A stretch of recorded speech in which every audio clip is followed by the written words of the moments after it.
మంచి షూటింగ్‌లలో తిరిగినావు. సో, నాన్నమ్మతో మంచి బామ్మతో మంచి ఎంజాయ్‌మెంట్స్ ఉన్నాయి. బట్ ఇప్పుడు తిప్పి కొడితే అవేమీ లేవు లైఫ్‌లో. ఎక్కడి నుంచి మొదలైనవో కూడా గుర్తులేని సందర్భాల్లో నువ్వు ఉన్నావు. ఏంది మరి పరిస్థితి అంటే ఎట్లా చెప్తావు?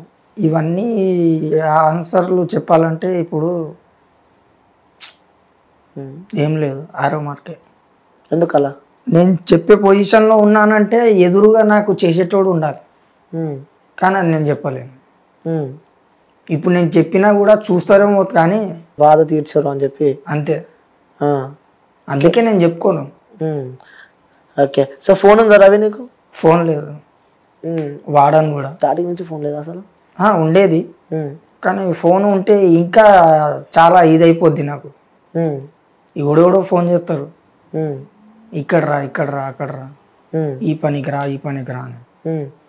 వాళ్ళు అభిమానంగా పిలుస్తారో లేకపోతే పని చేయించుకోవాలని పిలుస్తారో తెలియదు. ఫోన్ ఎందుకు మరి వాడడం బంద్ చేసినావు? అది ఉన్నా కూడా చెడిపోతా. ఫోన్ ఉంటే ఎట్లా? ఏదేదో చూస్తుంటాం, మళ్ళా సెంటిమెంట్ ఒకటి, అందుకే. ఓకే ఓకే, అవన్నీ మనసులో ఏం గుర్తు రావద్దు అని చెప్పి వాడాను. సరే, అది వాడకపోయినా సరే సినిమాలు చూస్తావా నువ్వు? సినిమాలు అయితే చూస్తా. సెంటిమెంట్ రాగానే మాత్రం సీన్లు కారిపోద్ది. చూసినావా నాన్నకు ప్రేమతో కానీ? సో, విమానం అని చెప్పి కూడా నాన్నకి చాలా సినిమాలు ఉన్నాయి, ఎమోషనల్ సినిమాలు. అప్పుడు ఎట్లా కవర్ చేస్తూ ఉంటావు? ఇంతే ఇక. ఈ పక్కనోడు పిలిచిన వాడే అర్జుడురా అర్జుడురా అంటే ఇంతే ఇక, ఏం మాట్లాడ. గుర్తుందా ఏదైనా సినిమాకి వెళ్ళినాక ఆ ఎమోషనల్ ఆ సీన్ చూసిన తర్వాత బయటకు వచ్చి ఏడ్చిన సందర్భాలు ఉన్నాయా మీకు? జనతా గ్యారేజ్, అందులో మన అదే హీరోయిన్ సమంత వదిలేసినప్పుడు భారంగా ఉంది నిజమదా, ఆ మూమెంట్ ఆ సీన్ మామూలుగా ఉండదు. అంటే ప్రేమించిన అదే అంటారు కదా, ఆ ఫీల్ ఉంటది, ఫీల్ వెళ్తున్నా. ఆ సీన్ ఒక్కటి నాకు చాలా ఇష్టం. ఎందుకు కనెక్ట్ అయినావు అంటే నీ లైఫ్ లో అలాంటి సిచ్యువేషన్లు సందర్భాలు ఏమైనా జరిగినాయా నీ లైఫ్ లో? నువ్వు మీ పిల్ల గానీ? మా పిల్ల ఇక్కడెక్కడే ఉంది, ఎప్పుడో వెళ్ళిపోయింది అది. ఎప్పుడు చెప్పాలి? ఇప్పుడు లైన్లోకి వచ్చినావు. ఆల్రెడీ ఇటు ఫ్యామిలీని కోల్పోయినావు, తమ్మని నాన్నని బ్రదర్స్ని చెల్లెల్ని, కనీసం బాబాయ్ కూడా ఇంటికి రాలేని సిచ్యువేషన్ ఉన్నావు. సో, అవన్నీ చూసుకోవడానికి మనకు ఒకరు ఉంటారు. అదే మన లైఫ్లో అమ్మాయినా నాన్నైనా గర్ల్ ఫ్రెండ్ అనుకో. అలాంటి గర్ల్ ఫ్రెండ్తో కూడా నువ్వు బ్రేకప్ అయిపోయింది అంటే? బ్రేకప్ కాలేదు, కాకపోతే వెళ్ళిపోయింది. అంటే నేను వదలలా, ఆమె వదులుకోలేదు. వాళ్ళ డాడీ తీసుకొని వెళ్ళిపోయిండు. ఎన్ని ఇయర్స్ లవ్ స్టోరీ మీది? 3 years లవ్ స్టోరీ. ఖాళీ ఓన్లీ హ్యాండ్ టచ్ అప్, ఇంకేం లేదు. ఎక్కడ పరిచయం నీకు తను? స్కూల్లోనే. ఓహో, స్కూల్ లైఫా? ఆమె రిచ్ కదా, మాస్. ఇక్కడ మాస్ వాళ్ళే కనెక్ట్ అవుతారు తెలుసా? క్లాస్ ఉన్న వాళ్ళు మాస్కి, మాస్ ఉన్న వాళ్ళు క్లాస్కి వాళ్ళే కనెక్ట్ అవుతారు. సో, ఎవరు ఫస్ట్ ప్రపోజ్ చేసింది? ఫస్ట్ అంటే చిన్నప్పుడు కొద్దిగా బాగుండే కదా, లవర్ బాయ్. ఇప్పుడే లవర్ బాయ్ లా ఉన్నావా? అయితే ఆమెనా? ఓహో, ఆమె చేసిందా? వావ్. స్లిప్ రాసిచ్చింది, నేనేమో చదువుకోలేదు, ఏదేదో రాసింది. నేనే పోయి మళ్ళీ ఎదురుగా అడిగా, ఏ రాసావు ఏంటిది ఇది అంటే ఐ లవ్ యూ అన్నది. అప్పుడు నువ్వేమన్నావు? ఇక నేనేమంటా ఆమె చూసి. నువ్వు నెక్స్ట్ 2 చెప్పలే? 2 అనలే, 3 అన్నా. యాక్సెప్ట్ చేసిన వాళ్ళవు. దాని తర్వాత అంటే హాలిడేస్ వస్తాయి కదా, నిజంగా భయంకరమైన సిచ్యువేషన్ ఆ టైంలో. స్కూళ్ళల్లో మంచిగా డైలీ పొద్దున్నేసి స్కూల్లోకి వెళ్తాం, సండే వస్తేనే అబ్బా అనిపిస్తుంది. అలాంటిది హాలిడేస్ 2-3 days సంక్రాంతికి హాలిడేస్ ఎక్కువ రోజులు వస్తాయి. ఇక జంపు అట్కేజీ అట్టే పోయింది, నేను ఇటుకేజీ ఇట్టే పోయా.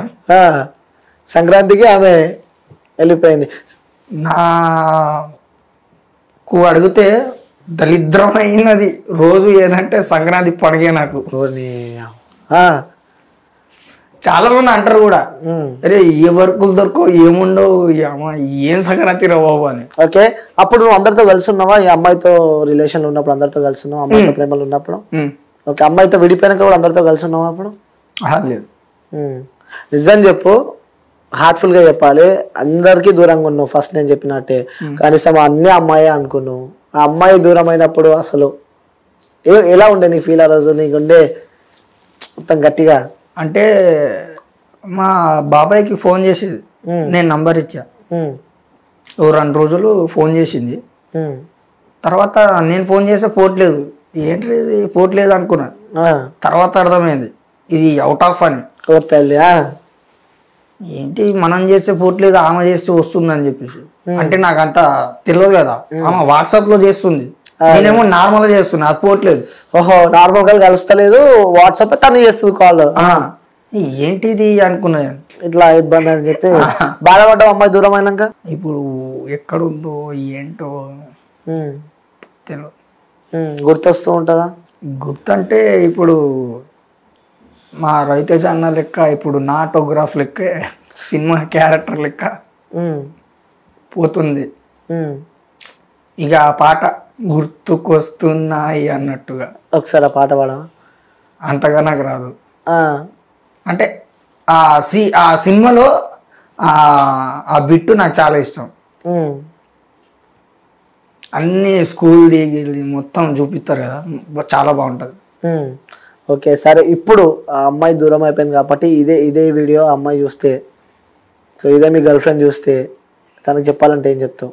ఫస్ట్ ఆఫ్ ఆల్ గట్టిగా చేయి పట్టుకొని మాత్రం వదలను. ఓ సూపర్. లైవ్ నా ఎదురుగుంటే మాత్రం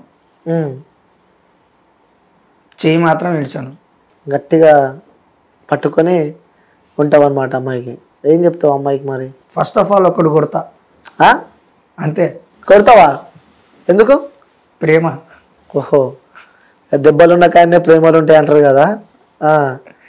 ఫస్ట్ ఆఫ్ ఆల్ ఒకటి కొడతా, తిరిగి కొట్టినా పర్వాలేదు, కానీ ఒకటైతే కొడతా.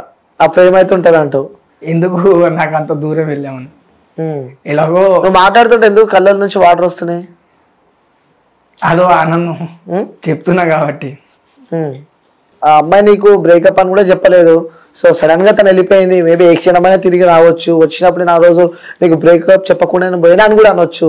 ఒకవేళ ఆ అమ్మాయికి చెప్పాలి అంటే, సో తను రిక్వెస్ట్ చేయాలి అంటే, సో ఇంకా నువ్వు ఉన్నావు ఇది అని చెప్పాలి అంటే తనకి ఏం చెప్తావు నువ్వు? బ్రేకప్ గ్రీపప్ అవన్నీ మనకు తెలియదు, కానీ ఉంటే ఉండిపో అంట, లేదా కనపడకుండా దూరం వెళ్ళిపో అంట. ఓకే, 2 ఉన్నాయి. దగ్గరుంటే నాకు దగ్గరట్టుగా ఉంటుంది. ఓకే, దూరం ఉండే నాకు ఇక గుర్తు రాదు, దూరమే ఉంటుంది.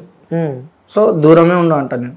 సో నెక్స్ట్ సినిమాలల్లో అవకాశాలు ఏదైనా ట్రై చేస్తున్నావు యాజ్ ఏ క్యారెక్టర్ ఆర్టిస్ట్ గాను, సో ఆర్టిస్ట్ గాను ట్రై చేస్తున్నావు ఇప్పుడు నెక్స్ట్? ఇంకా మళ్ళీ ప్రజెంట్ అయితే ఏం లేదు. అవకాశాలు వస్తే చేస్తా.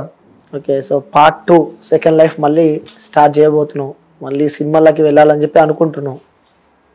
డైరెక్షన్ మీద ఏదైనా అభిప్రాయం ఉందా? డైరెక్షన్ డిపార్ట్మెంట్కి వెళ్ళాలని చెప్పి కానీ అట్లేం లేదు, రెగ్యులర్గా చూస్తుంటాను కదా. సో నువ్వు చాలా మంది హీరోలతో వర్క్ చేసినావు కాబట్టి చిరంజీవి గారితో ఒక ఎక్స్పీరియన్స్ షేర్ చేసుకోవాలంటే ఏం షేర్ చేసుకుంటావు? చేయగలిపితే చాలు. చేయగలిపితే చాలు. చిరంజీవి గారితో ఎప్పుడో చిన్న ఉన్నప్పుడు చూస్తుంటావు కదా తనని. శంకర్ దాదా ఎంబీబీఎస్ ఎందుకు మొన్న రీసెంట్గా ఆచార్య సినిమా సెటప్కి కూడా పోయినాం కదా షూటింగ్స్. అట్లా నువ్వు షూటింగ్స్ కి వెళ్ళినప్పుడు సెట్ వర్క్ చేస్తున్నప్పుడు అరే పలానా వ్యక్తి నువ్వు అని చెప్పి ఎవరైనా గుర్తుపట్టిరా నిన్ను? లేదు. ఇక పెద్దగా అయినా కదా, అది పేపర్లు పట్టుకొని పోతేనే ఎవరు గుర్తుపడతలేరు. అప్పుడే నువ్వు కాదరా బాబు వెళ్ళిపో అని చెప్పేసి దుబ్బేసిర్రు. అప్పటికెచ్చి ఇక మనం ఏమన్నా అడగద్దు, వస్తే